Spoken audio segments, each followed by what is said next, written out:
Ang unang tumama sa pandinig ni Skylar ay ang malakas na tawanan. Isang koro ng mga halakhak na tila umuuga sa marmol na sahig ng opisina ng kanyang ama. Pagkatapos ay ang tunog ng nabasag na baso at ang kanyang sariling boses, malakas, wala sa tono at lasing. Do you know who I am? I am Skylar Illuster, sigaw ng babae sa screen ng tablet na hawak ni Don Ricardo. Isang malamig na takot ang gumapang sa dibdib ni Edith. Iyon siya. Ang mamahaling pulang bestida na suot niya ay lukot na, ang kanyang buhok na perpektong inayos kanina ay magulo, at ang kanyang mga mata ay naniningkit sa galit. Nasa kamay niya ang isang bote ng champagne, na iwinawasiwas niya na parang isang sandata. Sa harap niya, isang kilalang senador ang namumutla, nabasa ang mamahaling suite dahil sa alak na isinaboy niya. Sunod-sunod na nag-flash sa screen ang mga komento. #Illuster Scandal. #Drunkeres. Nakakahiya. Anak pa naman ni Don Ricardo. Walang modo. Ito ba ang tinatawag na it girl? Naramdaman ni Evisay na umiinit ang kanyang mga pisngi. Gusto niyang ipikit ang kanyang mga mata, takpan ang kanyang mga tainga, pero pinilit siyang manood ng malamig na titig ng kanyang ama. Iyan, nagsalita sa wakas si Don Ricardo, ang boses niya ay kasing lamig ng hangin mula sa aircon. Inihagis niya ang tablet sa ibabaw ng kanyang malaking lamisang gawa sa mahogany. Gumawa ito ng malakas na kalabog. Iyan ang obra maestra mo, Skylar. Hindi makasagot si Sefe. Ang alaala ng nagdaang gabi ay pira-piraso at malabo, pero ang video na iyon ay malinaw na malinaw. Ang kahihiyan. Iyon ang salitang paulit-ulit na umiikot sa kanyang isipan.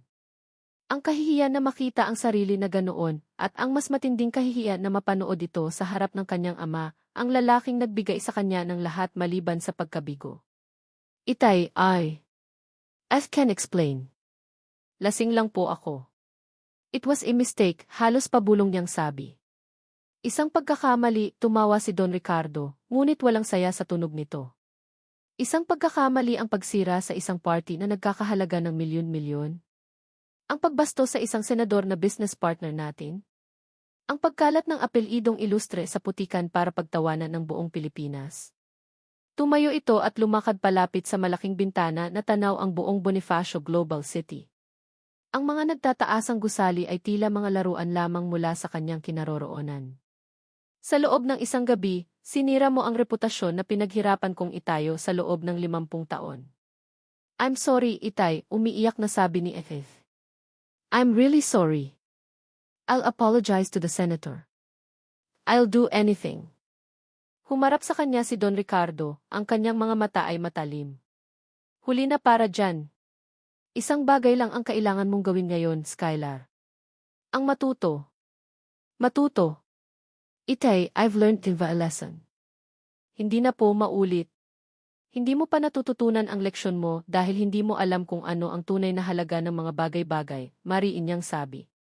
Akala mo, dahil mayaman ka, dahil isa kang ilustre, maaari mo nang gawin ang lahat ng gusto mo.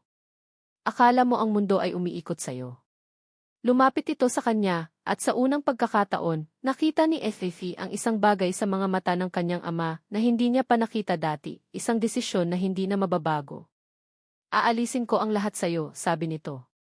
Ang iyong mga credit card, ang iyong kotse, ang iyong allowance. Ang kondo mo. Lahat. Nanlaki ang mga mata ni Fifi. Itay, no. You can't do that. Hindi lang iyan, patuloy nito, hindi pinapansin ang kanyang pagtutol. Ipapadala kita sa isang lugar kung saan matututunan mo ang halaga ng pagod at pagpapakumbaba. Isang lugar na malayo sa kinasanayan mong karangyaan. Saan? Saan niyo ako ipapadala? Sa Europe. Sa Amerika, may bahid ng pag-asa sa kanyang boses. Isang mapait na ngiti ang gumuhit sa labi ni Don Ricardo. Sa Lucban, Quezon. Lucban, naguguluhang tanong ni Esay. Anong gagawin ko doon? Magtatrabaho ka, simpleng sagot ng kanyang ama. Magtatrabaho ka sa palengke. Ang mga salitang iyon ay parang isang malakas na sampal sa mukha ni Esay. Ang palengke. Siya.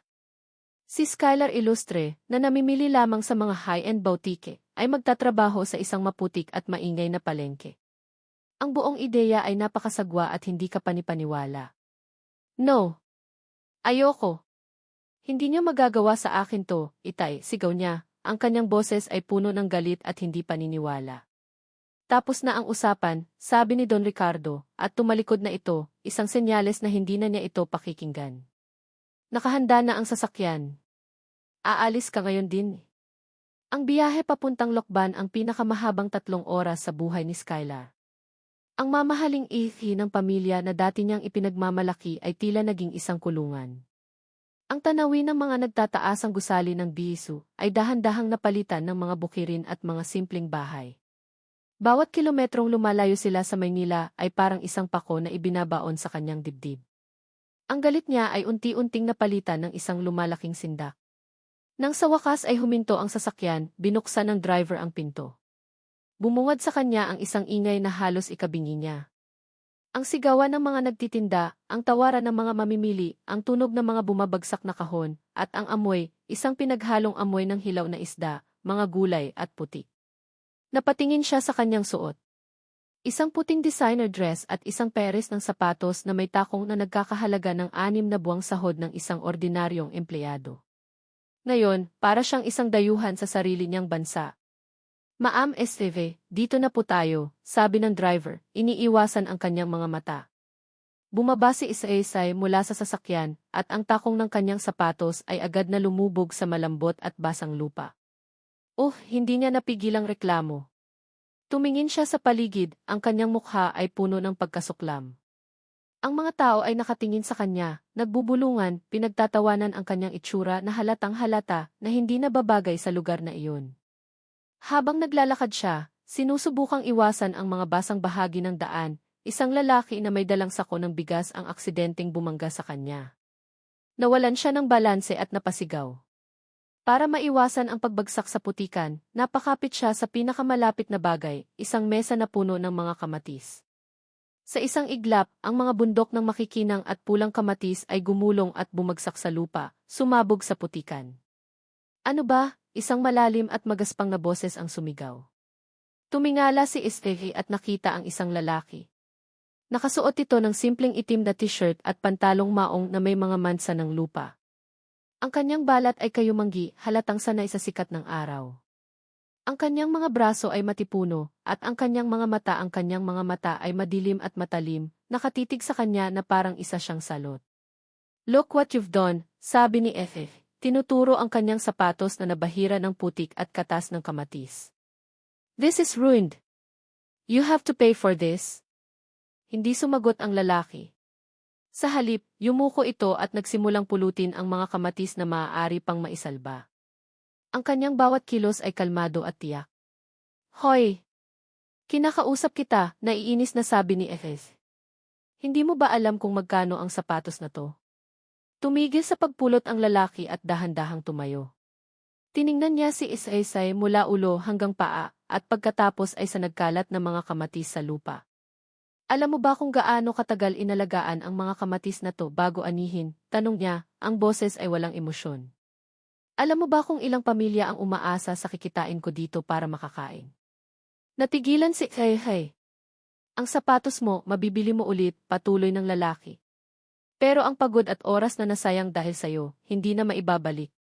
Yumuko ito at inabot sa kanya ang isang basang basahan. Linisin mo yan. What? Me? Clean this mess, hindi makapaniwalang tanong ni Ethel. Ikaw ang nagkalat, sabi ng lalaki. Ikaw ang maglilinis. Bago pa man makasagot si Ethel, ang driver ng kanyang ama ay lumapit sa kanila. Yumuko ito ng bahagya sa lalaki. Sir Rafa, pasensya na po kayo. Siya po si Skylar Ilustre, ang anak ni Don Ricardo. Dito na po siya titira at magtatrabaho simula ngayon bilang utos po ni Don Ricardo.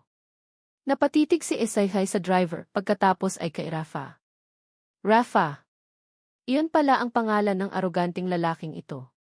Isang bahagyang ngisi, halos hindi mahahalata, ang sumilay sa labi ni Rafa. Tumingin ito kay Esteve, na ngayon ay nakatayo na parang isang estatwa sa gitna ng kahihiyan at pagkalito. Itinuro niya ang nagkalat na mga kamatis at ang buong pwesto ng gulay. Malamig at may otoridad ang kanyang boses nang sabihin niya ang mga salitang magiging simula ng kanyang bagong bangungot. Simula bukas, dito ka magtatrabaho. Ako ang magiging amo mo. 4:00 ng umaga. Hindi pa nararanasan ni Skylar ang ganitong oras sa buong buhay niya. Para sa kanya, ang 4:00 ng umaga ay oras para umuwi mula sa isang party, hindi para gumising. Pero ang gumising sa kanya ay hindi ang malumanay na tunog ng alarm sa kanyang cellphone, kundi ang malakas at sunod-sunod na katok sa pinto ng maliit na kwartong tinutuluyan niya, isang kwarto sa itaas ng isang maliit na tindahan, na inayos ng kanyang ama. Hoy, bumangon ka na dyan. Aalis na tayo. Ang boses ni Rafa ay umalingaw-ngaw mula sa labas, walang anumang bahid ng paggalang o pasensya. Napabalikwa si Ethefe, ang puso niya ay kumakabog sa gulat. Kinusot niya ang kanyang mga mata, sinubukang alalahanin kung nasaan siya. At pagkatapos, bumalik ang lahat. Ang palengke. Ang putik. Ang mga kamatis. Ang nakakainis na lalaking iyon na ngayon ay amo niya. Isang impyerno. Ito ang kanyang bagong realidad. Padabog siyang bumangon. Ang bawat kalamnan sa kanyang katawan ay nananakit mula sa hindi komportableng higaan. Ang suot niyang damit, isang simpleng t-shirt at jogging pants na ipinadala ng driver kahapon, ay parang uniforme ng isang bilanggo. Walang goksi, walang Prada. Tanging ang amoy ng luma at kahoy. Nang buksan niya ang pinto, nakatayo roon si Rafa, may hawak na 2 tasa ng kape. Inabot nito ang isa sa kanya. Tiningnan ito ni Eslisay na para bang lason ang laman. Ano to? Tanong niya. Kape. Inumin mo. Kailangan mo yan, sabi ni Rafa at tumalikod na ito. 5 minuto. Hintayin kita sa baba. Walang nagawa si Isayhay kundi sumunod. Ang kape ay mapait at matapang, hindi tulad ng kanyang paboritong caramel macchiato. Ngunit may init itong dala na bahagyang gumising sa kanyang diwa. Ang kanilang sasakyan ay hindi isang SUV. Isa itong luma at kalawanging owner-type jeep. Ang upuan ay matigas at ang bawat lubak sa daan ay ramdam na ramdam niya hanggang sa kanyang kaluluwa. Habang bumibiyahe sila sa dilim, walang nagsasalita. Tanging ang ingay ng makina at ang malamig na hangin na tumatama sa kanyang mukha. Ang kanilang destinasyon ay isang bagsakan, isang mas malaki at mas magulong lugar kung saan ibinababa ng mga magsasaka ang kanilang mga sariwang ani. Dito nagsimula ang tunay na parusa. Buhatin mo yang kaing ng repolyo. Utos ni Rafa, itinuturo ang isang malaking basket na gawa sa kawayan na puno ng mga repolyo. Nanlaki ang mga mata ni Efese. Ako. Hindi ko kaya yan. Mabigat yan. Walang ibang gagawa para sa'yo, sabi ni Rafa, buhat-buhat na ang 2 sako ng patatas na tila wala lang. Kung hindi mo bubuhatin, walang ititinda. Kung walang ititinda, walang kikitain. Simple lang. Walang pagpipilian si Efe. Sinubukan niyang buhatin ang kaing. Ang magaspang na kawayan ay sumakit sa kanyang malalambot na palad. Ang bigat nito ay halos magpatumba sa kanya. Naramdaman niya ang pag-igting ng kanyang mga braso at likod. Sa pangalawang subok, nagawa niyang iangat ito ng bahagya mula sa lupa, ngunit bumagsak din ito agad. Ang kanyang mga kuko na may perpektong manicure kahapon ay nabali. Isang butil ng luha ang namuo sa kanyang mata, ngunit agad niya itong pinigilan. Hindi siya magpapakita ng kahinaan sa harap ng lalaking ito. Sa huli, sa tulong ng pagtulak at paghila, naisakay niya ang kaing sa jeep, hingal na hingal at basang-basa ng pawis kahit malamig pa ang umaga. At iyon ay simula pa lamang. Pagbalik sa palengke, siya ang inutusan ni Rafa na mag-ayos ng mga gulay sa pwesto. Ang kanyang mga kamay, na sanay lang humawak sa mga shopping bag at flute ng champagne, ay napuno ng lupa. Ang kanyang damit ay namansahan. Ang kanyang buhok ay nagulo. Ang bawat utos ni Rafa ay parang isang dagok. Bilisan mo, Lisef. Tanghali na. Huwag mong hayaang mabilad ang mga iyan. Ganyan ba magpunas ng talong? Nang magsimulang dumami ang mga mamimili, mas lalong naging impyerno ang lahat.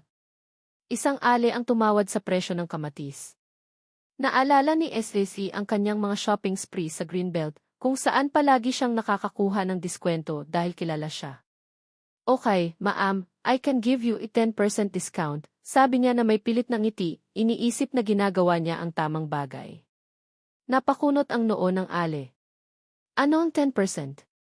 Ineng, kilo-kilo ang bibilhin ko. 20 pesos na lang. 20. No, the price is 30 per kilo. 10% off is 27, paliwanag ni na parang nagtuturo sa isang bata. Hay nako! Palengke ito, hindi mall, sigaw ng ale at bumaling sa katabing pwesto. Bago pa man makasagot si Efe, narinig niya ang boses ni Rafa sa kanyang likuran. Malamig at matigas. Hayaan mo na, Efe. Ako na ang kakausap sa mga customer. Humarap si Efe sa kanya, puno ng pagkadismaya. I was just trying to help. Hindi ka nakakatulong, diretsang sabi ni Rafa, sapat na malakas para marinig ng ilang mga tsismosa sa paligid. Pinapahiya mo ang sarili mo at tinataboy mo ang mga customer. Kung hindi ka marunong, manahimik ka na lang at magbuhat. Ang mga salitang iyon ay tumusok sa kanyang puso. Kahihiyan. Muli, naramdaman niya ang kahihiyan. Ang mga tao sa paligid ay nagbubulungan, nakatingin sa kanya na maihalong awa at pangungutya. Ang iit girl din ng Maynila, ngayon ay pinapagalitan na parang isang walang silbing utusan. Dahil sa sobrang inis at pagkapahiya, naghanap siya ng pagkakataon para makatakas. Nang maging abala si Rafa sa isang malaking order, dahan-dahan siyang lumayo at nagtago sa likod ng isang pader. Mabilis niyang kinuha ang kanyang cellphone, ang tanging natitirang koneksyon niya sa kanyang dating buhay. Una niyang tinawagan si Cheska, ang kanyang best friend. Nagring ito ng ilang beses bago sinagot. Hello? Shai. Oh my God, is that you? I saw the video. It's so wild, sabi ni Cheska, mas interesado sa chismis kaysa sa kalagayan niya. Cheska, listen, I need your help, pabulong na sabi ni FF. Yuna's dad sent me to this horrible place. Can you please send me some money? I need to get out of here. Natahimik si Cheska sa kabilang linya. About that, Liseray. I'm kind of busy right now. And the parents they told me to maybe distance myself for a while. Because of the scandal. Sorry, girl. Call you back. At ibinaba na nito ang telepono. Napatulala si Esehay sa kanyang cellphone. Ang sakit ng pagtataksil ay mas matindi pa kaysa sa sakit ng kanyang mga kalamnan. Walang pagpipilian, sinubukan niyang tawagan ang bangko.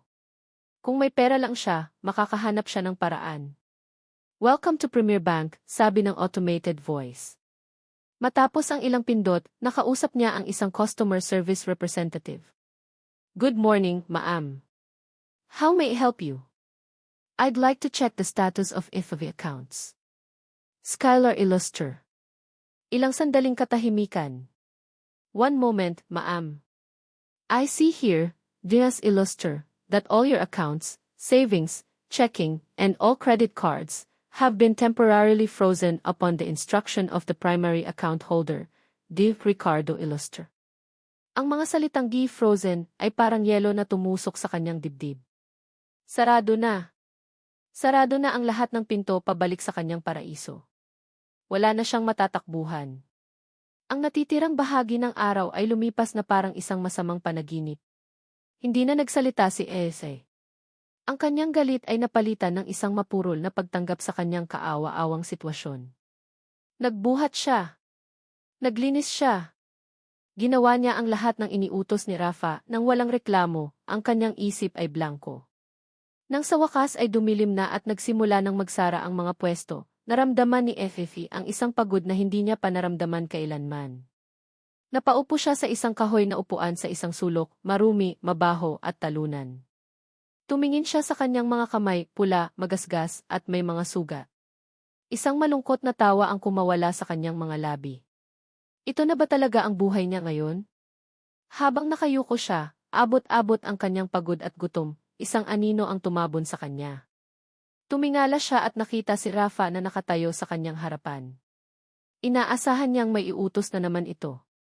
Ngunit sa halip, iniabot nito ang isang bote ng tubig at isang supot ng papel. Napakunot ang noo ni Esehe. Mula sa supot, naamoy niya ang bagong lutong pandesal. Tiningnan niya si Rafa, naguguluhan.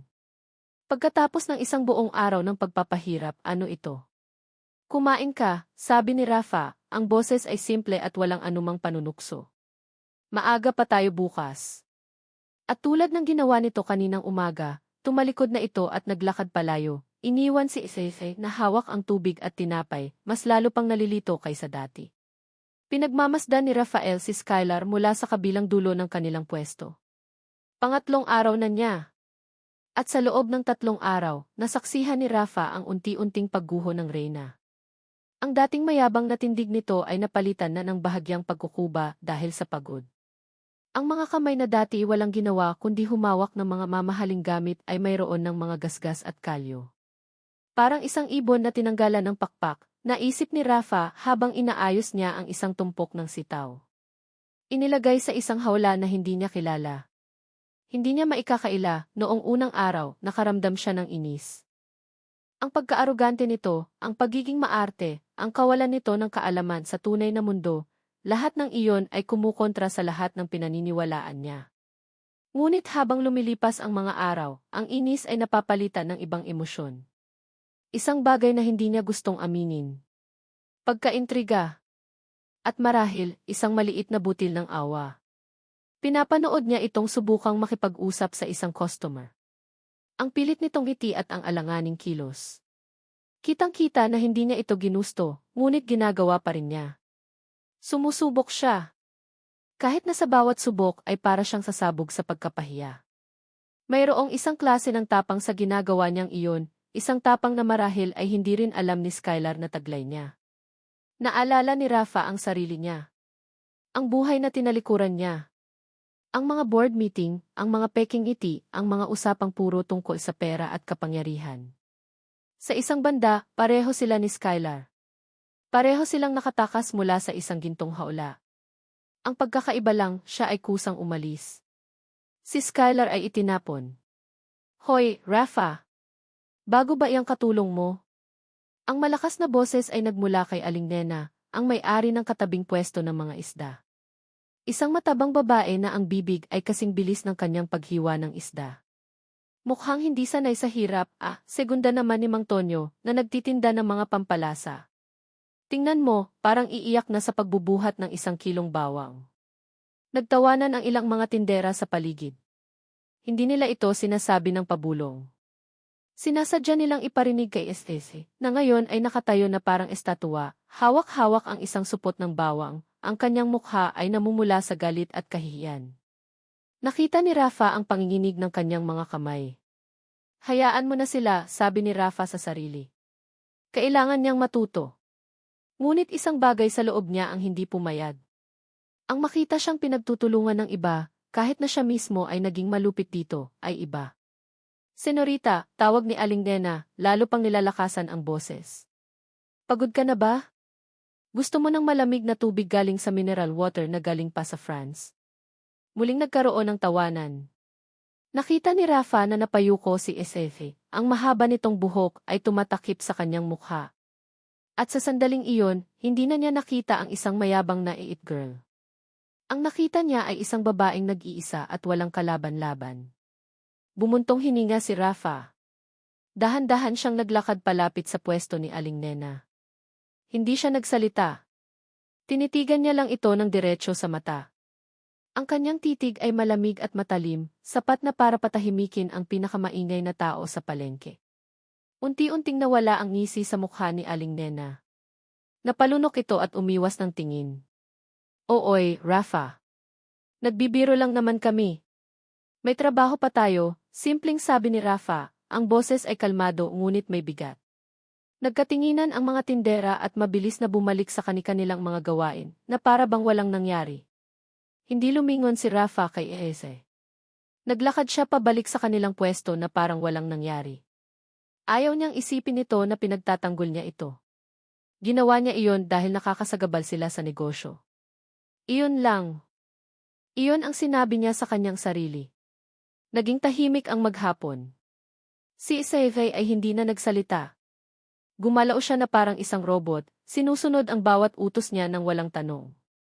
Ang katahimikan ay mas mabigat pa kaysa sa kanilang mga pagtatalo. Nang mag-aalas 5 na ng hapon, habang nagliligpit sila ng mga paninda, narinig ni Rafa ang isang mahinang daing. Aray! Napalingon siya at nakita si Isaysay na hawak ang kanyang kamay. Naglilinis ito ng isang luma at may kalawang na kutsilyo na ginagamit nila sa pagtali at pagputol, at nasugatan niya ang kanyang palad. Hindi ito malalim, ngunit may dugo na tumutulo mula rito. Si Isay, ang lampa mo kasi, sabi ni Rafa, ang kanyang boses ay mas magaspang kaysa sa kanyang intensyon. Kinuha niya ang first aid kit na palagi niyang dala. Akin na iyang kamay mo. Nag-aalangang iniabot ni Effie ang kanyang kamay. Kinuha ito ni Rafa. Ang balat nito ay malambot pa rin sa kabila ng ilang araw na pagtatrabaho, isang malaking pagkakaiba sa kanyang mga kamay na magaspang at may kalyo na. Maingat niyang nilinisan ang sugat gamit ang bulak na may alkohol. Napapikit si Itayfay sa hapdi. Huwag kang malikot, mahinang sabi ni Rafa. Habang nilalagyan niya ng band-aid ang sugat, hindi sinasadyang nagtama ang kanilang mga mata. Sa isang saglit, huminto ang lahat. Nawala ang ingay ng palengke. Nawala ang amoy ng isda at gulay. Ang nakikita lang ni Rafa ay ang kanyang mga mata, malaki, kulay kape, at sa unang pagkakataon, walang bakas ng pagmamataas. Ang nakita niya ay pagod, pagkalito, at marahil isang bakas ng pasasalamat. Mabilis na umiwas ng tingin si Rafa. Binitawan niya ang kamay nito at isinara ang first aid kit. Sa susunod, mag-iingat ka, sabi niya, at tumalikod na para ipagpatuloy ang pagliligpit. Ang init ng kanyang palad na dumampi sa balat nito ay nanatili. Nang matapos na silang magligpit at handa nang umuwi, tumayo si Isayhay sa kanyang harapan. Nakayuko ito, hindi makatingin ng diretsyo. Salamat, halos pabulong niyang sabi. Natigilan si Rafa. Hindi ito ang sarkastikong thank you na inaasahan niya. Ang boses nito ay maliit at tapat. Isang salita na hindi niya akalaing maririnig mula sa isang Skylar Illustre. Hindi siya sumagot. Tumango lang siya ng bahagya at naunang maglakad papunta sa jeep. Ngunit habang naglalakad siya palayo, ang isang salitang iyon ay umalingaw sa kanyang isipan. Salamat. Isang maliit na salita. Isang butil. Ngunit sa tigang na lupa ng kanilang samahan, parang isang butil ito ng pag-asa. At iyon ang mas nakakabahala para kay Rafa, kaysa sa lahat ng pag-aaway nila. Lumipas ang mga araw na naging linggo. Ang bawat umaga ay pareho, ang maingay na katok ni Rafa, ang mapait na kape, ang biyahe sa kalawanging jeep. Ngunit mayroong isang bagay na unti-unting nagbabago, isang bagay sa loob ni Skylar. Ang dating pagkasuklam niya sa bawat gawain ay napapalitan ng isang uri ng mekanikal na pagtanggap. Natutunan na niyang kilalanin ang pagkakaiba ng pechay sa mustasa. Alam na niya kung paano ayusin ang mga gulay para magmukhang kaakit-akit. At higit sa lahat, natutunan na niyang manahimik at magmasid. Pinapanood niya kung paano kausapin ni Rafa ang mga suki, kung paano ito ngumiti, kung paano nito makuha ang tiwala ng mga tao sa ilang salita lang. Isang hapon, habang abala si Rafa sa pag-aayos ng mga sako ng sibuyas, isang babae na halatang may-ari ng isang maliit na restaurant ang lumapit. Kilala ito ni SSI bilang si Aling Susan, isa sa mga pinakamasungit at pinakamahirap kausap na customer sa buong palengke. Puro bago ang mga gulay mo ngayon, Rafa, sabi ni Aling Susan, habang isa-isang sinusuri ang mga kamatis. Siyempre naman, Aling Susan. Kayo pa, sagot ni Rafa, abala pa rin. Nakita ni SAC ang kanyang pagkakataon. Ito na iyon. Huminga siya ng malalim. Magandang hapon po, Aling Susan. Ano po ang kailangan ninyo ngayon? Tiningnan siya ni Aling Susan mula ulo hanggang paa. At sino ka naman? Ako po si Xfei. Katulong po ako ni Rafa, sabi niya, at naramdaman niya ang pamilyar na kirot ng kahihiyan. Ngunit isinantabi niya ito. Kung gusto niyo po, sariwa po ang dating ng aming mga repolyo. At ang mga sili po namin, tamang-tama sa anghang para sa Bicol Express ninyo. Nagulat si Aling Susan sa kanyang sinabi. Aba, marunong ka pala. Nagpatuloy si Esteve, ginagamit ang mga salitang naririnig niya mula kay Rafa. Hindi ang kanyang eat girl charm, kundi ang simpleng kaalaman na natutunan niya sa loob ng ilang linggo. Sa huli, hindi lang ang karaniwang order ni Aling Susan ang nakuha niya. Nadagdagan pa ito ng 5 kilo ng kalabasa at isang basket ng talong. Nang iabot ni Aling Susan ang bayad, nanginginig ang mga kamay ni Edith. Hawak niya ang ilang piraso ng malulutong na 100 piso. Ang unang perang pinagpaguran niya sa buong buhay niya. Hindi ito galing sa credit card ng kanyang ama. Ito ay kanya. Pagkaalis ni Aling Susan, hindi niya napigilang tumakbo papunta kay Rafa. Ang kanyang mga mata ay nagniningning. Rafa, tingnan mo. Ang laki ng benta ko kay Aling Susan. Ipinakita niya ang pera na parang isang tropeo. Ako. Ako ang nakabenta niyan. Tumingin si Rafa sa pera, pagkatapos ay sa nagniningning na mukha ni Edith. Isang bahagyang pagtango lang ang isinagot nito. Magaling, sabi lang nito. Ngunit para kay Estese, ang simpleng salitang iyon at ang pagtangong iyon ay mas matimbang pa kaysa sa lahat ng papuri na natanggap niya sa kanyang dating buhay. Isang ngiti ang sumilay sa kanyang mga labi, isang tunay na ngiti, walang halong pagkukunwari. Kinahapunan, habang kumakain sila ng tanghalian sa likod ng kanilang pwesto, nakaupo sa mga baliktad na kahon ng gulay, hindi napigilan ni Estese ang sarili. Nagdala si Rafa ng kanin at adobong manok sa isang lalagyan. Tahimik silang nagsalo. Rafa, panimula niya. Tumingin lang ito sa kanya habang umunguya. Saan ka ba talaga galing? Tanong niya. Halata namang hindi ka lang basta taga dito. Iba kang magsalita. Iba kang kumilos. Itinigil ni Rafa ang pagkain. Tinitigan niya si Esesay ng ilang sandali. Bakit, mahalaga pa ba iyon? Ang mahalaga, nandito tayo ngayon. Gusto ko lang malaman, giit ni Efefe. Mumiti ng bahagya si Rafa, isang ngiting hindi umabot sa kanyang mga mata. Ikaw, saan ka ba talaga galing? Bukod sa Kihise. Alam mo na kung saan ako galing, sagot ni Efefe. Hindi, sabi ni Rafa. Ang tinatanong ko, ano ang dahilan kung bakit ka nandito? At alam kong hindi lang dahil sa isang party na nasira mo. Natigilan si Hey. Tila nakikita ni Rafa ang kaloob-looban niya. Sinabi ko na sayo, pinarusahan ako ng tatay ko. Pero bakit? Dahil lang balasing ka? O may mas malalim na dahilan? Hindi nakasagot si Sefe. Walang nakakaalam noon. Ang totoo, ang pagwawala niya sa party ay isang sigaw para sa atensyon mula sa isang ama na laging abala sa negosyo. Ngunit hindi niya iyon aminin. Lalo na sa lalaking ito. Wala kang pakialam, sabi na lang niya at ipinagpatuloy ang pagkain. Isang sandali, akala niya ay magagalit si Rafa. Ngunit sa halip nagsalita ito ulit, mas mahina ang boses. Alam mo, noong una, inis na inis ako sa'yo. Pero ngayon nakikita kong sumusubok ka. Kahit na halatang halata na hindi ito ang mundo mo. Ang mga salitang iyon ay tumagos sa puso ni Efes. Isang papuri, kahit na nakabalot sa isang bahagyang insulto. Kinabukasan, habang nag-aayos si Efesay ng mga kamatis, natapakan niya ang isang balat ng saging na itinapon ng kung sino. Sa isang iglap, nawalan siya ng balanse. Waa, sigaw niya habang sinusubukang kapitan ang kahit ano. Ngunit huli na. Bumagsak siya ng patihaya sa isang tumpok ng mga dahon ng saging, ang kanyang mga paa ay tumaas pa sa ere. Isang perpektong, nakakahiyang pagbagsak. Ang buong palengke ay tila huminto. Pagkatapos, isang malakas na halakhak ang narinig niya.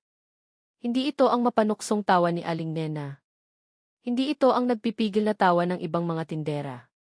Ito ay malalim, malakas, at higit sa lahat, tunay. Dahan-dahan siyang umupo, handa nang sumigaw sa galit. Ngunit natigilan siya. Si Rafa! Si Rafa ang tumatawa. Hindi isang ngisi. Hindi isang ngiti. Isang tunay na tawa na nagmumula sa kanyang dibdib. Ang kanyang mga mata ay kumikinang, at ang mga sulok nito ay nangungulubot sa saya. Sa sandaling iyon, hindi siya ang masungit na amo. Para siyang ibang tao. Isang estranghero na napakagwapo. Naramdaman ni FSA ang isang kakaibang pagtibok sa kanyang dibdib. Isang malakas na kabog na halos ikahilo niya. Nakatitig lang siya, nakalimutan ang putik sa kanyang damit at ang kahihiyan ng kanyang pagbagsak. Nang mapansin ni Rafa na nakatitig siya, bigla itong tumigil sa pagtawa. Tumikim ito at ang seryosong maskara ay bumalik sa kanyang mukha. Inilahad nito ang kanyang kamay para tulungan siyang tumayo. Ang kanilang mga kamay ay muling nagdikit at naramdaman na naman ni Fifi ang kuryenteng iyon. Habang pauwi na sila ng hapong iyon, narinig ni Fifi na may kausap si Rafa sa kanyang cellphone. Nakatalikod ito, ngunit ang boses nito ay iba, seryoso at profesional. Yes, sir. Opo, ang data ay consistent. Ang CHIS project ay on track. I will send the full market report Tuesday Friday. CHIS market report. Ano ang mga pinagsasabi niya? Nagtaka si Saifei. Ngunit bago pa siya makapagtanong, ibinaba na ni Rafa ang telepono at humarap sa kanya, ang kanyang mukha ay bumalik na sa dati. Marahil, guni-guni niya lang iyon. Kinagabihan, habang isinasara na nila ang pwesto, biglang bumuhos ang isang malakas na ulan. Ang bubong na yero ng palengke ay umingay ng husto. Mabilis na nagtakbuhan ang mga tao para sumilong. Dito muna tayo, sigaw ni Rafa sa gitna ng ingay, at hinila siya papunta sa ilalim ng isang maliit na kulandong ng katabing tindahan. Ang espasyo ay masikip. Ang kanilang mga braso at balikat ay halos magkadikit na. Amoy ni Estefi ang pinaghalong amoy ng lupa at pawis ni Rafa, isang amoy na dati niyang kinasusuklaman, ngunit ngayon ay tila nagpapakabog sa kanyang dibdib. Walang nagsasalita. Tanging ang malakas na patak ng ulan ang kanilang naririnig. Isang butil ng tubig mula sa tumutulong bubong ang pumatak sa pisngi ni Efe. Napatingin si Rafa dito. Ang kanyang mga mata ay madilim at seryoso. Dahan-dahan, itinaas niya ang kanyang kamay. Ang kanyang mga daliri na magaspang at may kalyo ay papalapit na sa kanyang mukha. Hinawakan ni Efe ang kanyang hininga. Ang kanyang puso ay tila hihinto sa pagtibo. 1 pulgada na lang ang layo. Malapit na. Malapit na nitong hawakan ang kanyang pisngi. Ang kamay ni Rafael ay nakabitin sa hangin, 1 pulgada na lang ang layo mula sa mukha ni Skylar. Ang buong mundo ay tila huminto sa pag-ikot.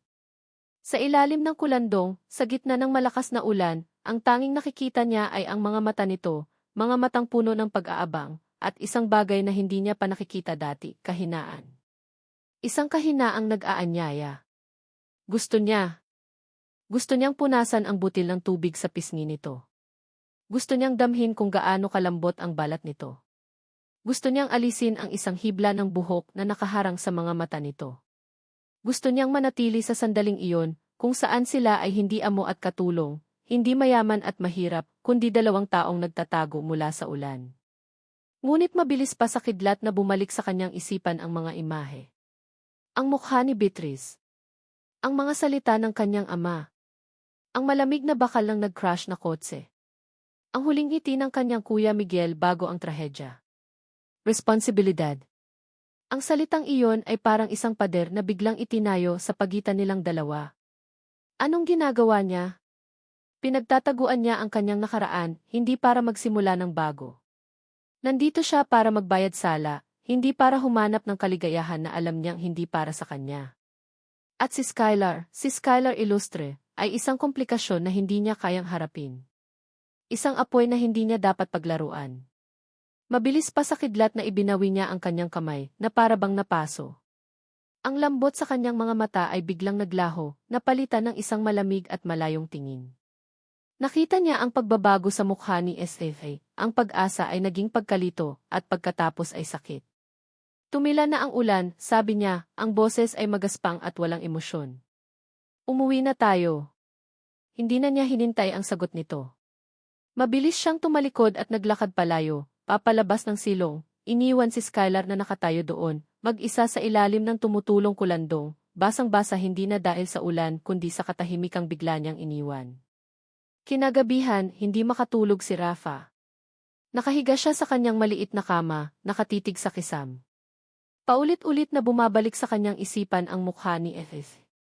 Ang pagtawa nito nang bumagsak ito sa putikan. Ang ningning sa mga mata nito nang ipakita nito ang unang perang kinita. Ang pag-aabang sa mga mata nito kanina lang sa ilalim ng ulan.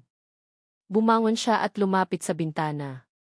Ang palengke ay tahimik at madilim na, malayo sa ingay at gulo nito sa umaga. Ganito ang gusto niya.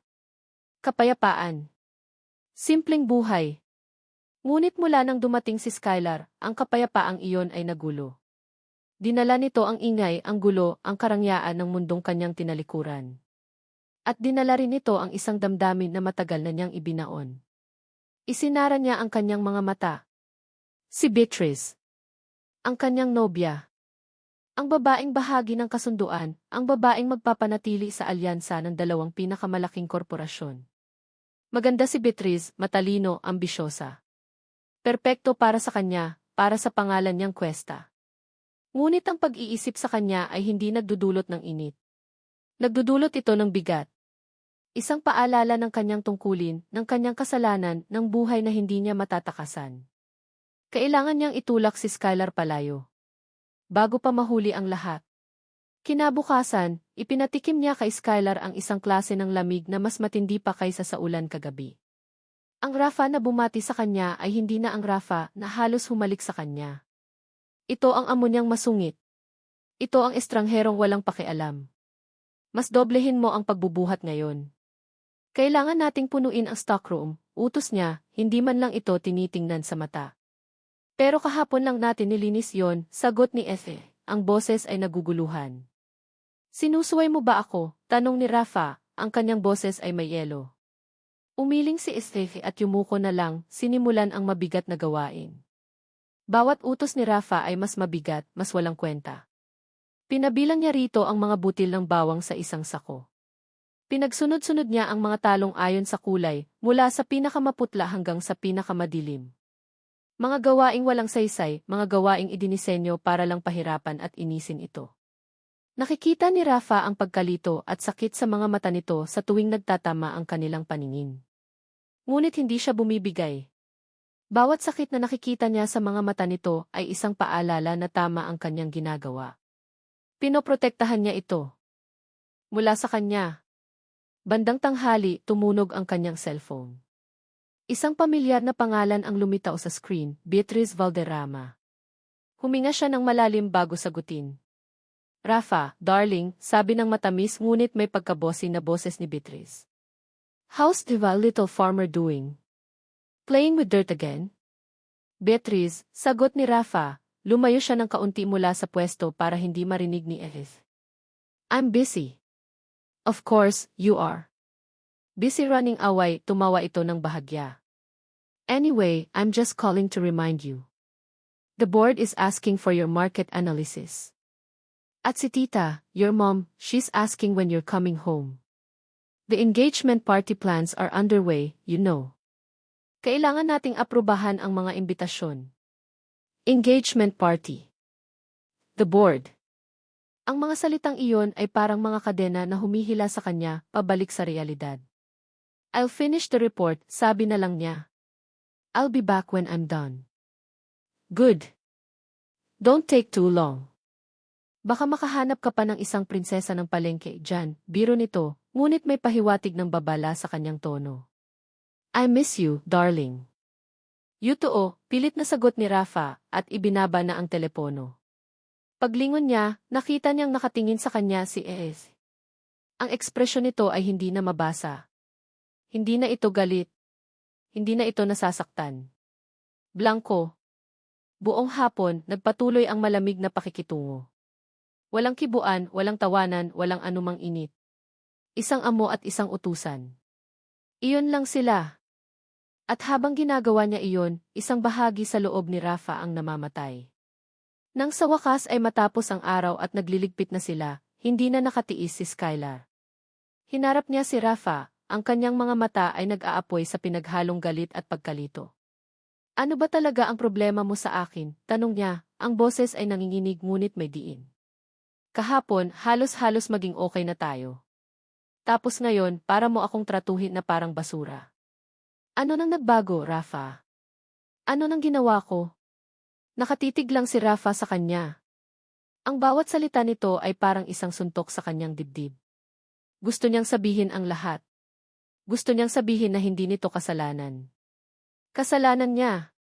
Ngunit hindi niya magawa.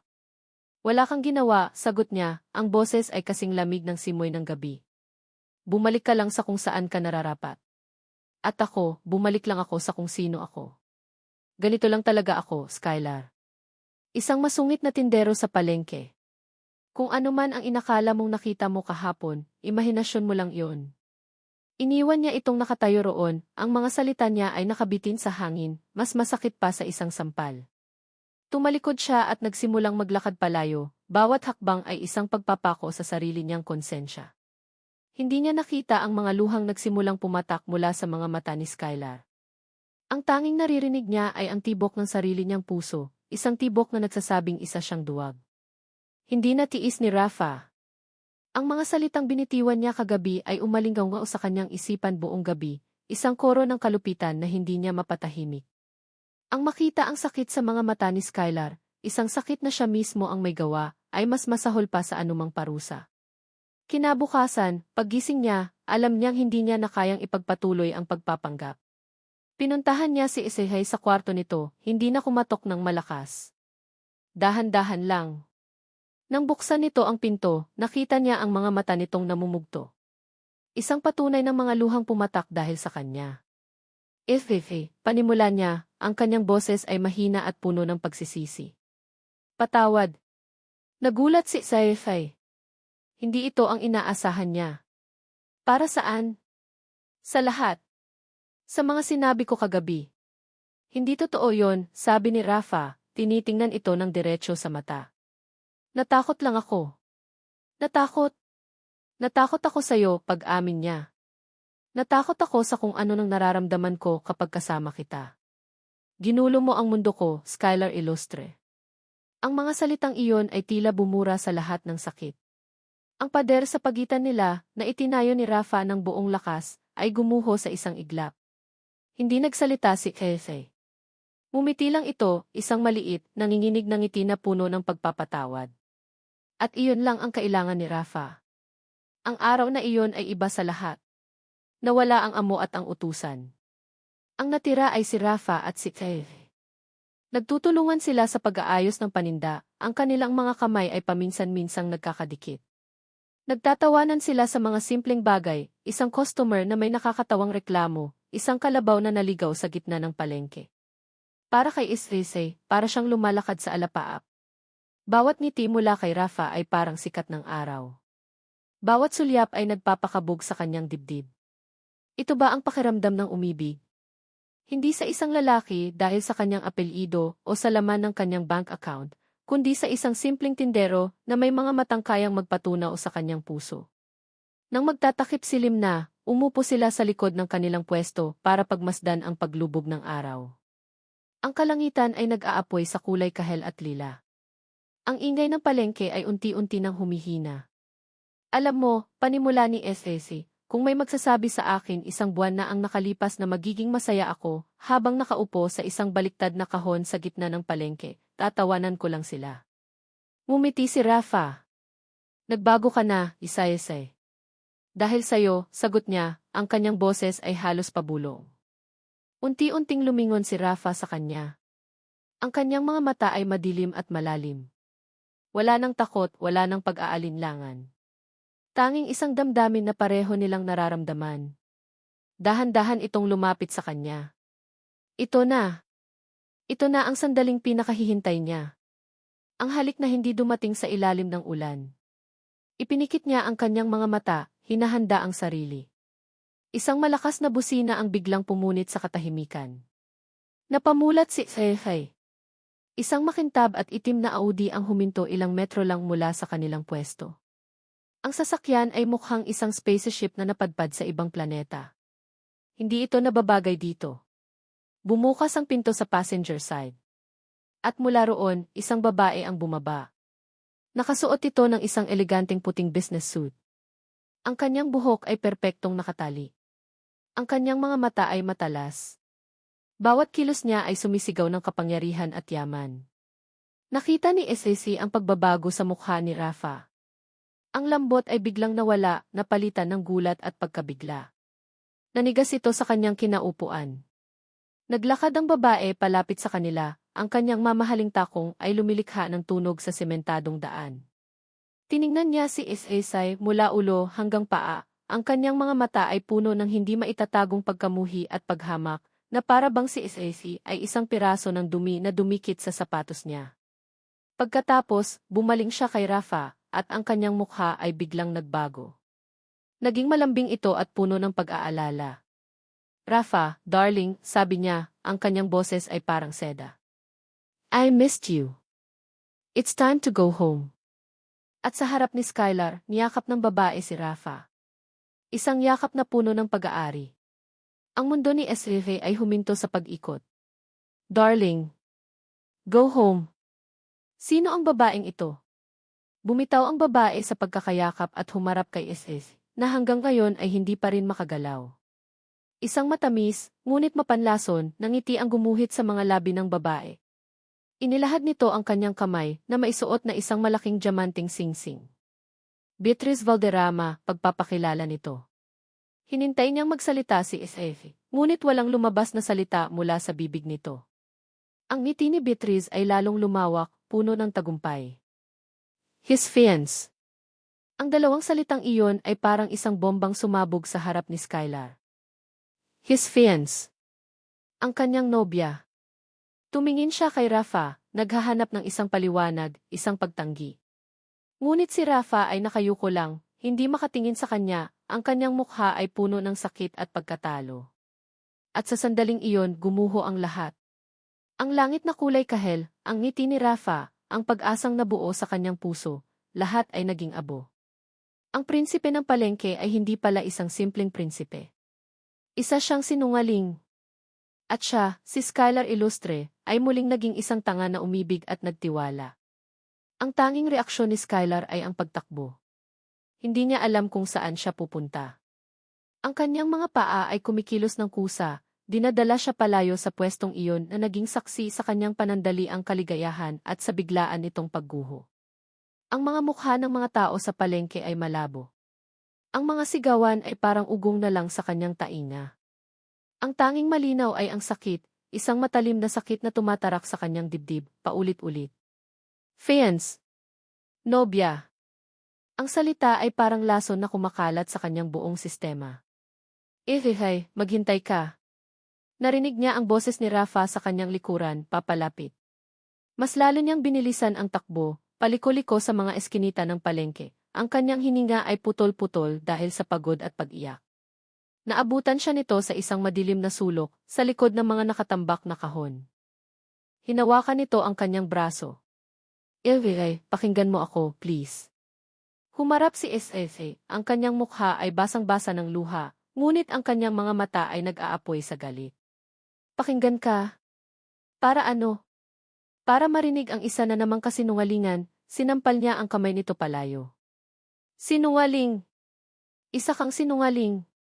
Hindi ganoon kasimple, SFA, sabi ni Rafa, ang kanyang mukha ay puno ng paghihirap. Hindi ko sinasadya na. Hindi sinasadya, tumawa si SFA, isang tawang walang anumang saya. Hindi mo sinasadyang may nobya ka pala? Hindi mo sinasadyang paasahin ako. Hindi mo sinasadyang halikan ako, halos halikan ako, habang may iba ka palang pinangakuan. Hindi makasagot si Rafa. Ang kanyang katahimikan ay isang kumpirmasyon. Ang tanga-tanga ko, sabi ni SFA, mas para sa sarili niya kaysa kay Rafa. Naniwala ako. Sa isang iglap, naniwala talaga ako na mayroong isang bagay na totoo sa lugar na to, sa iyo. Pero lahat pala ay isang malaking biro. SFA, maniwala ka, ang nararamdaman ko para sa iyo. Huwag mong ulitin ang pangalan ko, sigaw niya, ang kanyang boses ay basag na. Huwag ka nang magpapakita sa akin. Tapos na ako dito. Tumalikod siya at tumakbo muli, ngunit sa pagkakataong ito, hindi na siya sinundan ni Rafa.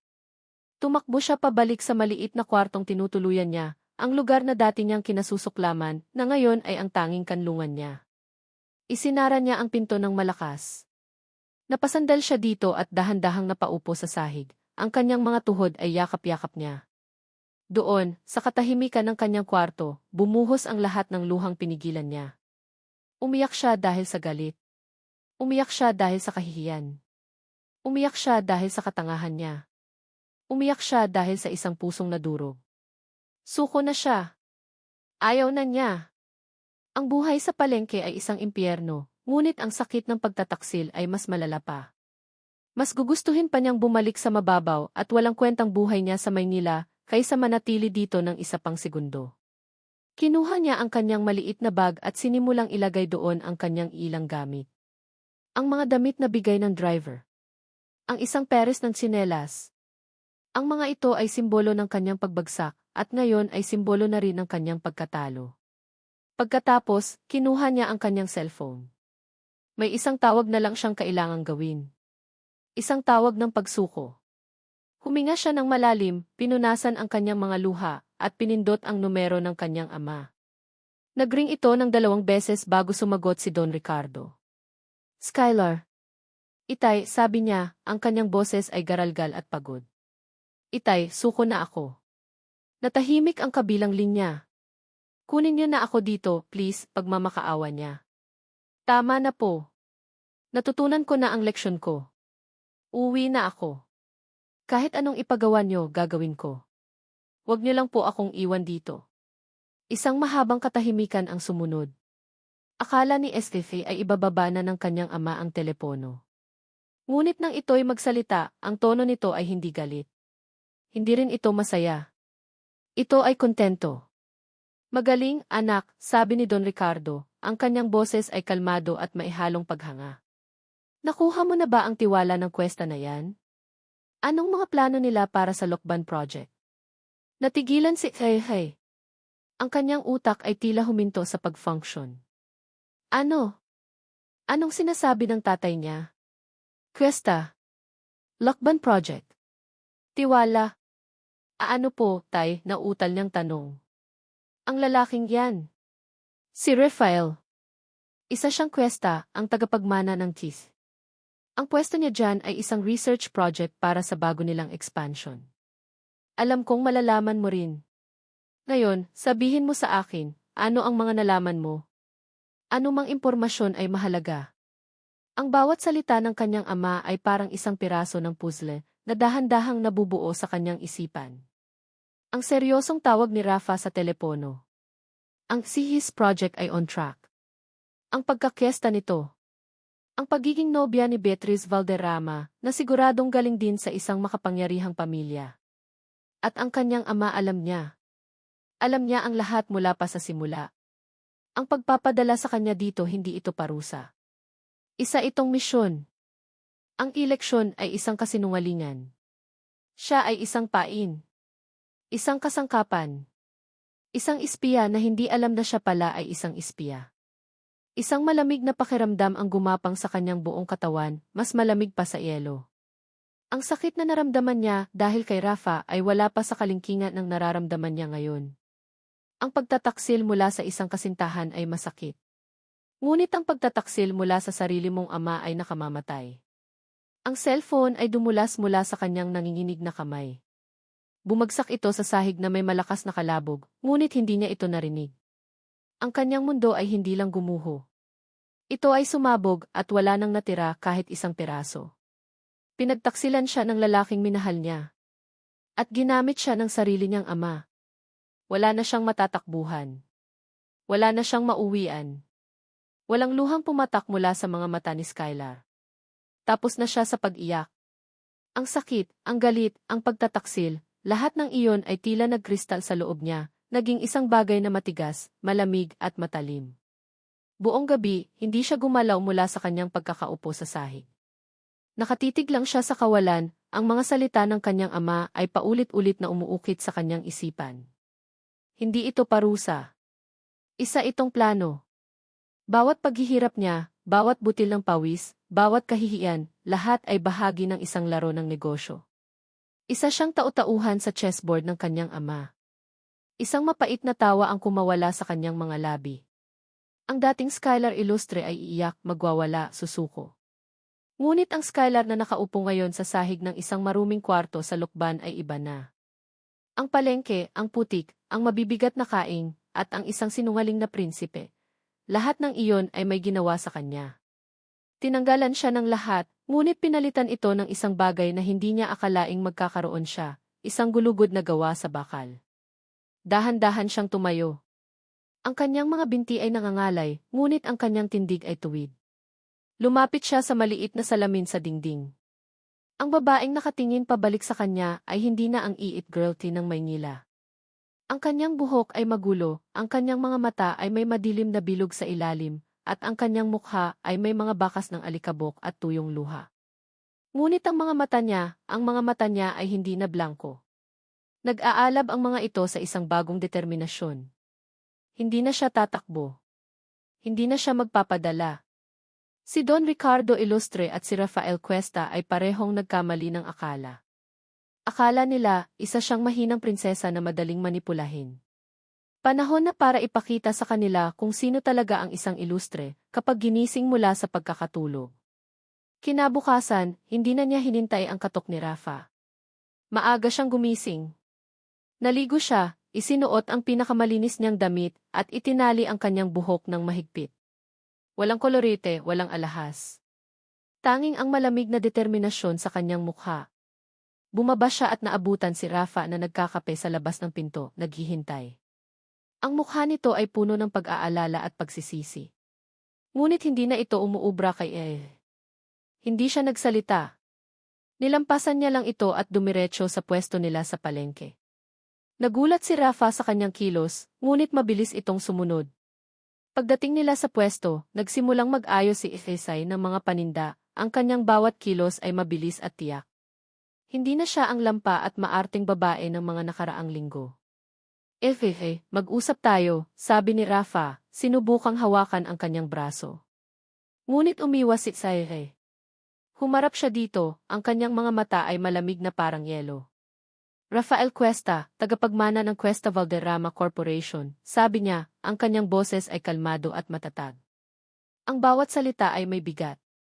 Nakita niya ang pagkabigla sa mukha ni Rafa nang marinig nito ang buo niyang pangalan. Gusto kong malaman ang lahat. Ngayon na. Napatulala si Rafa. Paano mo nalaman? Hindi na yan mahalaga, sagot ni Efeze. Ang mahalaga, sabihin mo sa akin ang totoo. Walang labis, walang kulang. Bakit ka nandito? Ano ang Lokban project na to? At sino si Beatriz Valderrama sa buhay mo, bukod sa pagiging fiancé mo? Napabuntong hininga si Rafa. Alam niyang wala na siyang matatakbuhan. Sa ilalim ng mga matang iyon na puno ng akusasyon, wala siyang magawa kundi ang umamin. Ang TISU ay may planong magtayo ng isang malaking agricultural hub dito sa Southern Luzon, panimula niya. Itong pwesto ito ang aking feasibility study. Gusto kong patunayan sa kanila, sa pamilya ko, na posible ang isang negosyo na kumikita habang tinutulungan ang mga lokal na magsasaka, imbes na basta na lang sila bilhin at paalisin. At si Beatriz, tanong ni SSE, walang pagbabago sa kanyang boses. Nag-iwas ng tingin si Rafa. Ang pamilya namin at ang mga Valderrama ay matagal ng business partners. Ang aming kasal isa itong pagsasanib puwersa. Isang kasunduan na matagal nang napag-usapan bago pa man ako huminto ito. Bago pa man mangyari ang aksidente. Aksidente? Tinitigan siya ni Rafa, at sa unang pagkakataon, nakita ni Efefi ang isang napakalalim na sakit sa mga mata nito, isang sakit na mas malalim pa sa pagsisisi. Ang kuya ko. Siya dapat ang mamamahala sa Kithi. Ngunit namatay siya sa isang car accident. Ako ang nagmamaneho. Ang pag-amin na iyon ay hindi inaasahan ni Efef. Biglang nagkaroon ng saysay ang kalungkutan sa mga mata nito. Kaya pala ito tumakas. Hindi lang mula sa responsibilidad, kundi mula sa isang kasalanan na pasan-pasan niya. Kaya ako nandito, patuloy ni Rafa. Para takasan silang lahat. Ang pamilya ko, si Beatriz, ang alaala ng kuya ko. Akala ko dito makakapagsimula ako. Akala ko magiging simple lang ang lahat. Tapos dumating ka. Katahimikan. Hinayaan ni Eslisay na lumubog sa kanyang isipan ang lahat ng sinabi nito. Isang lalaking tumatakbo mula sa nakaraan. Isang lalaking puno ng kasalanan. Naiintindihan niya. Ngunit ang pag-intindi ay hindi nangangahulugan ng pagpapatawad. At ang tatay ko, sabi ni Eslisay, ang kanyang boses ay puno ng kapaitan, ginamit niya ako para espiyahan ka. Ngayon, si Rafa naman ang natigilan. Ang kanyang mukha ay nagpakita ng purong pagkalito at hindi paniniwala. Ano? Nalaman niya ang tungkol sa'yo. Nalaman niya ang tungkol sa proyektong ito. Ang pagpapadala niya sa akin dito ay hindi parusa. Isa itong estratehiya sa negosyo. Inutusan niya ako kagabi na alamin ang lahat ng plano ninyo. Tinitigan ni Rafa si Skylar at sa wakas, naintindihan niya ang lalim ng sitwasyon. Ang babaeng nasa harap niya ay hindi lang biktima ng kanyang mga kasinungalingan. Biktima rin ito ng kasakiman ng sarili nitong pamilya. Pareho silang ginamit. Pareho silang mga tau-tauhan sa isang mas malaking laro. Ang galit sa mga mata ni SSA ay hindi lang para sa kanya. Para rin ito sa mundo. Para sa lahat. At sa sandaling iyon, alam ni Rafa ang kailangan niyang gawin. Tapos na ang pagtakbo. Ang katahimikan sa pagitan nila ay hindi na katahimikan ng galit o awkwardness. Ito ay ang katahimikan bago ang isang bagyo. Pareho na nilang alam ang mga kasinungalingan. Ang natitira na lang ay ang pagharap sa katotohanan. Para kay Rafael, ang pagtingin kay Skylar ay parang pagtingin sa isang salamin. Nakikita niya rito ang sarili niyang sakit, ang sarili niyang pagkatali sa isang pamilyang hindi siya naiintindihan. Ngunit nakikita rin niya ang isang tapang na hindi niya taglay. Siya ay tumakbo. Si Skylar, kahit itinulak sa bingit, ay piniling humarap at lumaban. Ano nang gagawin natin? Tanong ni SF. Ang kanyang boses ay kalmado na, ngunit may bigat ng bakal. Tumingin si Rafa sa kanyang mga kamay na sanay sa lupa at sa pagbubuha. Mga kamay na ginamit niya para magtago. Ngayon, kailangan na niyang gamitin ang mga ito para lumaban. Gagawin natin ang tama, sagot niya. Tapos na ang pagtakbo ko. Uwi tayo sa Maynila. Bumuo sila ng isang plano, hindi bilang magkasintahan, kundi bilang mga alyado. Ang bawat salita ay tila isang piraso ng sandata na kanilang hinahasa. Walang tikilig, walang mga matatamis na salita. Tanging ang matalas na determinasyon na itama ang mga mali. Si Rafa ang haharap sa Sif at kay Beatrice. Si Seve ang haharap kay Don Ricardo. Para kay Skylar, ang biyahe pabalik sa Maynila ay isang karanasan na kabaligtaran ng kanyang unang paglalakbay. Kung dati ay mag-isa siya sa isang malamig na ifi, ngayon ay kasama niya si Rafa sa isang maingay at masikip na bus. Kung dati ay palayo siya sa gulo, ngayon ay papunta sila dito. Napatingin siya sa kanyang mga kamay na nakapatong sa kanyang kandungan.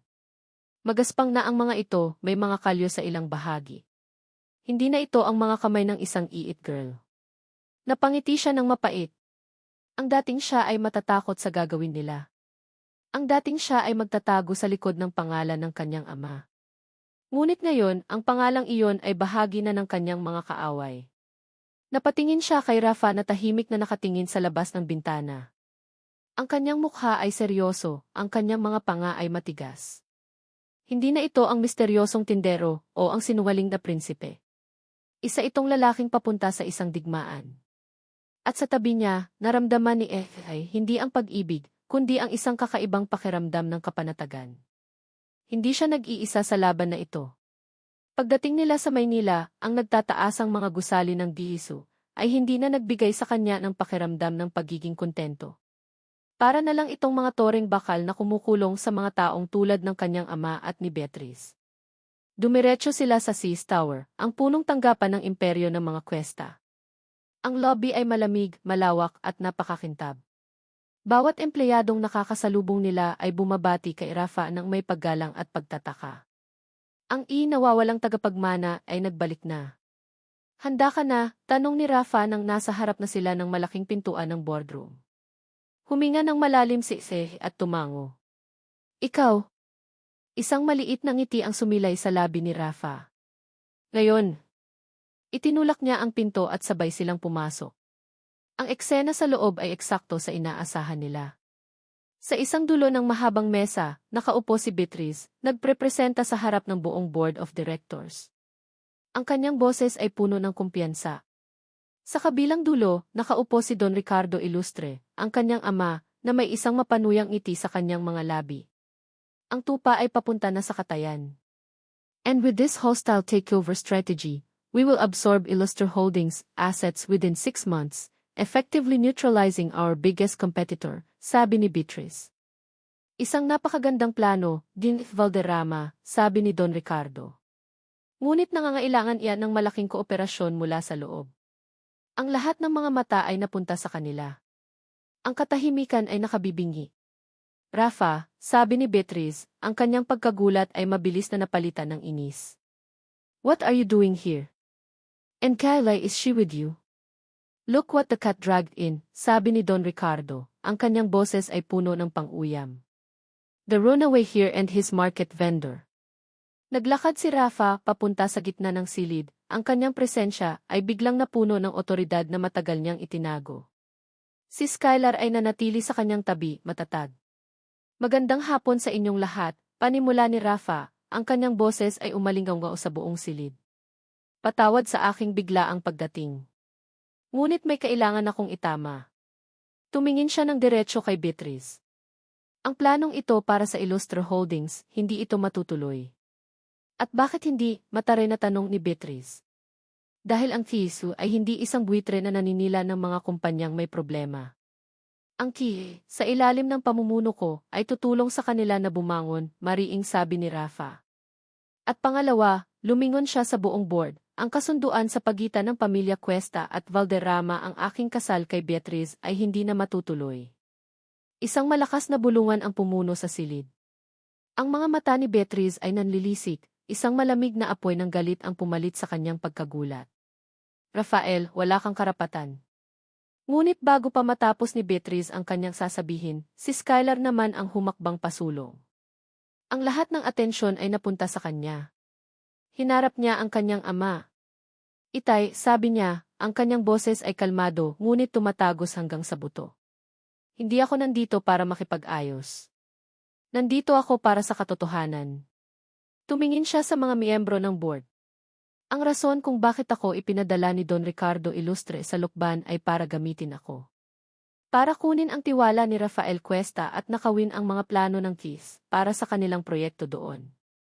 Skylar, tumigil ka, sigaw ni Don Ricardo, tumatayo na mula sa kanyang upuan, ang kanyang mukha ay namumula sa galit. Ngunit hindi tumigil si Eseye. Ginamit niya ang sarili niyang anak bilang isang espiya. Iyan ang klase ng tao na nais ninyong maging kasosyo. Isang taong kahit sariling dugo at laman ay kayang ipagkanulo para sa negosyo. Ang mga salita ni STC ay parang mga bombang sumabog sa loob ng boardroom. Ang mga miyembro ng board ay nagkatinginan, ang kanilang mga mukha ay puno ng pagkadismaya at pag-aalinlangan. Ang perpektong plano ni Don Ricardo at Beatrice ay gumuho sa isang iglap.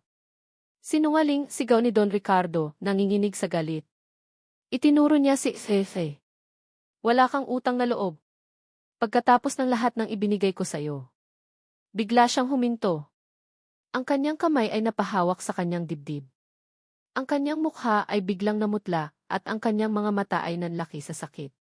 Gumuho siya, bumagsak sa sahig na may malakas na kalabog. Itay, sigaw ni Esteve, ang kanyang galit ay biglang napalitan ng takot. Nagsimula ang kaguluhan. May tumawag ng ambulansya. Ang mga miyembro ng board ay nagmamadaling lumabas.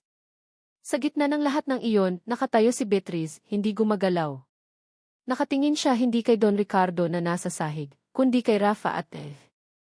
Ang kanyang mga mata ay puno ng isang napakalamig na galit, isang pangako ng paghihiganti na mas nakakatakot pa kaysa sa anumang sigaw. Lumipas ang ilang buwan. Ang ingay ng boardroom, ang tunog ng sirena ng ambulansya, at ang malamig na titig ni Beatrice ay unti-unti nang naging isang malayong alaala, isang kabanata sa isang aklat na naisara na. Nakatayo si Skylar sa tabi ng bintana ng isang pribadong silid sa ospital. Tanaw mula rito ang isang maliit na hardin. Sa kama, nakahiga ang kanyang ama, si Don Ricardo. Mas payat na ito ngayon at ang dating kayabangan sa kanyang mukha ay napalitan ng isang malalim na kapaguran. Ang atake sa puso ay hindi kumuha ng kanyang buhay, ngunit kinuha nito ang kanyang lakas at ang kanyang imperyo. Ang Illustre Holdings ay nasa bingit ng pagbagsak. Ngunit sa halip na lamunin ito, ang Ki, sa ilalim ng bagong pamumuno ni Rafael, ay nag-alok ng tulong, isang partnership, hindi isang takeover. Isang desisyon na gumulat sa buong mundo ng negosyo at nagpatalsik kay Beatrice Valderrama mula sa kumpanya. Leve, mahinang tawag ni Don Ricardo. Lumapit si Isayhay sa kanyang kama. Sa loob ng maraming linggo, ang kanilang mga pag-uusap ay puro tungkol sa gamot at sa panahon. Ngayon, iba ang nakikita niya sa mga mata ng kanyang ama. Patawad, anak, sabi nito, ang boses ay nanginginig. Sa lahat ng ginawa ko, patawarin mo ako. Ito ang mga salitang hinintay ni Skylar sa buong buhay niya. Ang dating siya ay marahil magagalit pa, isusumbat ang lahat. Ngunit ang Skylar ngayon na nakaranas ng pagbagsak at pagbangon ay iba na. Umupo siya sa tabi ng kama at hinawakan ang kamay ng kanyang ama, isang kamay na dati nag-uutos, ngayon nang hihina. Nagpapagaling po kayo, tay, sabi lang niya. Iyon po ang mahalaga ngayon. Hindi na kailangan ng maraming salita.